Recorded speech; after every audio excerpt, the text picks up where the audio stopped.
Bien, continuamos aquí en Portada y ahora vamos a hablar sobre la educación, sobre la manera como esta epidemia está impactando en la educación, y para ello tenemos una entrevista con el especialista en la materia, el señor Ricardo Cuenca. ¿Cómo está, señor Cuenca? Buenas noches.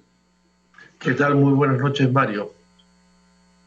Bien, hay anuncios importantes relacionados con el sector de educación. Uno de ellos tiene que ver con la posibilidad de que las clases virtuales a la distancia se extiendan quizás hasta fin de año. Se ha anunciado esto y se ha anunciado al mismo tiempo que no se perdería el año. ¿Son compatibles esas dos posibilidades?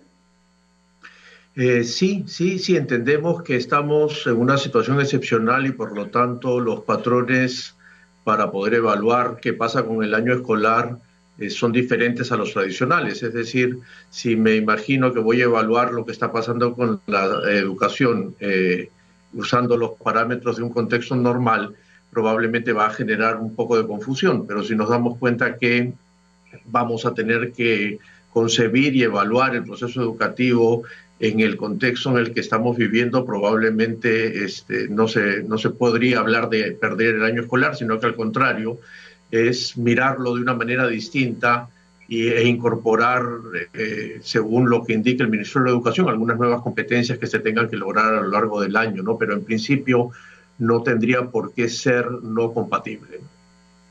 Claro, en realidad, como usted dice, bueno, a uno le puede parecer un escenario preocupante, pero es el que existe y es aquel al que tenemos que enfrentarnos y sobrellevarlo de la mejor manera posible. Sin embargo, digamos, una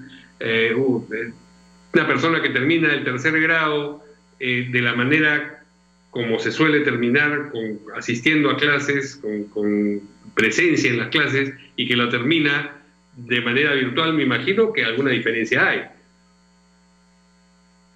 Sin duda hay una diferencia, pero esa diferencia, si se puede atender, no tendría por qué ser una diferencia negativa para el caso de la virtualidad, ¿no? Es decir, es verdad que durante casi 2 siglos nos hemos acostumbrado a que el sistema educativo sea una situación presencial, y esto ha generado un imaginario de cómo debe funcionar la educación, sin duda. Sin embargo, creo que eso también es un buen examen para probar nuestras propias nociones de educación. Es decir, si al final del tercer grado de primaria, como usted menciona, Mario, los estudiantes son evaluados en función de las competencias que tienen que haber logrado de esta forma virtual, no tendríamos por qué tener ningún problema para una promoción hacia el siguiente grado, ¿no? Pero esto de acá, insisto, tiene que ser lo más planificado posible para que no se piense que solamente son unas horas expuestos a una computadora o a un programa de radio o un programa de televisión, sino que forma parte de un plan de virtualización de la educación que es mucho más que el uso de medios más modernos, entre comillas, ¿no? Me imagino que parte de lo que se pierde tiene que ver sobre todo con la retroalimentación, con la posibilidad de que el alumno repregunte de manera inmediata y obtenga una respuesta individualizada también de manera inmediata. Algo de eso se puede hacer a través de las redes, pero digamos quienes reciben una clase por radio no pueden hacer esta dinámica que acabo de describir. Sin duda tiene un conjunto de limitaciones que tienen que ver con este modelo presencial. Pero entonces tendremos que ver que las preguntas tendrán que ser asincrónicas, la retroalimentación también, y habrá que buscar las mejores maneras para hacerlo, porque la situación nos impulsa a hacer esto. Es decir, no es que estamos probando un nuevo método en unas condiciones normales, no, sino que estamos más bien adaptándonos a esta situación, ¿no? Claro. ¿Y qué pasa con las evaluaciones? Eso es un tema bien interesante. Ya varias discusiones se están generando estas semanas entre los especialistas en evaluación para empezar también a resignificar el tema de la evaluación, aunque ya la educación había avanzado hace algún tiempo sobre el significado de evaluar, que es mucho más que calificar y que termina siendo una manera de retroalimentación para que la evaluación sea más bien formativa antes que un castigo, ahora toma un matiz importantísimo que creo que los pedagogos, especialistas en este asunto deberán plantear y el Ministerio de Educación liderar como política, porque lo que sí creo es que de todo, y ahí concuerdo con la preocupación y la pregunta específica sobre la evaluación, probablemente lo que más va a cambiar, tanto en concepción y en imaginarios como en métodos para hacerlo, va a ser el tema de evaluación. Sobre eso no tenemos aún información, por lo menos pública, del Ministerio de Educación, pero probablemente estén trabajando en ello, porque resulta que es fundamental y es lo que creo yo más va a cambiar, ¿no?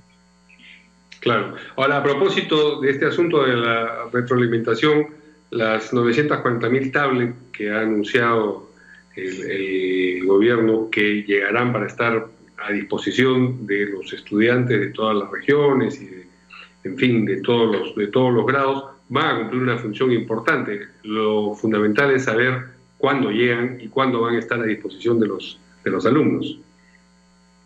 Sin duda, sin duda. Y además de eso, a partir de toda la experiencia que ya hemos tenido en el país y que se tiene en América Latina respecto del uso de medios técnicos como tablets o computadoras, en el Perú se ha hecho mucha evaluación respecto de una computadora por niño, que fue un programa muy grande que hubo en casi todos los países de América Latina. Tiene que ver también justamente con esta idea de que el medio, además de que llegue a tiempo, pueda efectivamente responder a un programa de virtualización y que no sea solo utilizado como una cuestión técnica para poder transmitir información.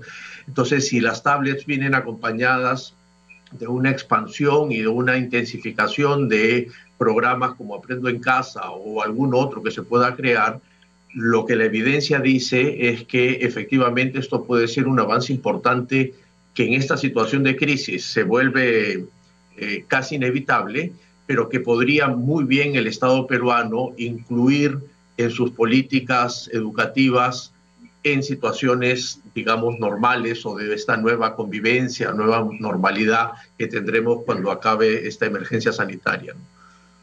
Sí. Otro asunto importante es el que ha mencionado también la Autoridad de Educación, el ministro Martín Belaúnde, a propósito de los alumnos que podrían necesitar pasar del sistema privado al sistema estatal, a los colegios nacionales, por razones de que no pueden seguir pagando eventualmente las pensiones de los colegios privados. Bueno, eso siempre ha estado disponible, digamos. Un alumno, los padres de un alumno que quisieran retirarlo de un sistema y pasarlo al otro, no es que estaban impedidos de hacerlo, pero aparentemente podría existir una alta demanda para ese tipo de tránsito en breve. Sin embargo, existe en los colegios nacionales una capacidad de albergar una enorme cantidad de alumnos mayor a la que ya albergan.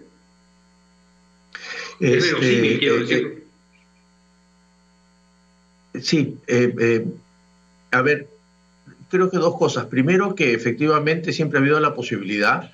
Yo creo que sobre todo en las ciudades pequeñas e intermedias, que es donde ha avanzado con más velocidad la matrícula privada, lo más probable es que se tenga que hacer un cálculo muy fino por parte del Estado para poder absorber esta matrícula privada, ¿no?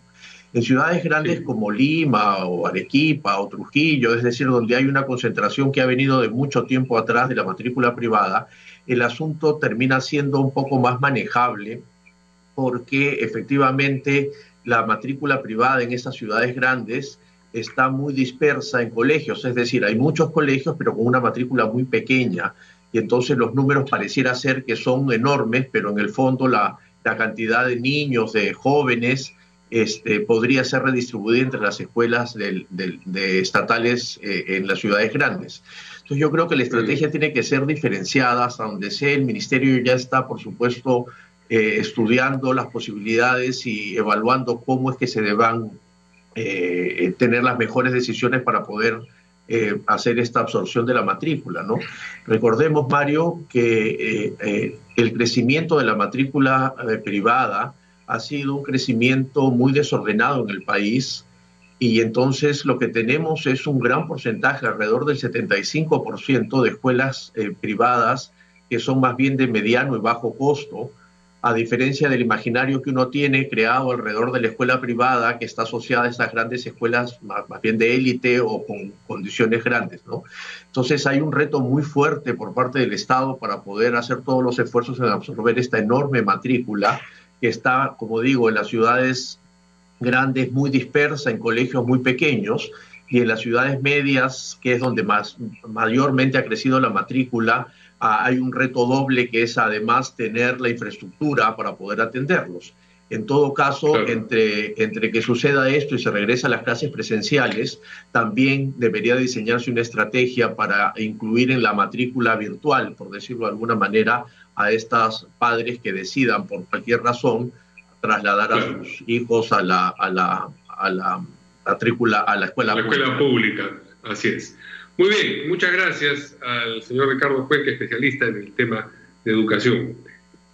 Vamos a ir a una pausa. A usted, por favor. Vamos a ir a una pausa y regresamos.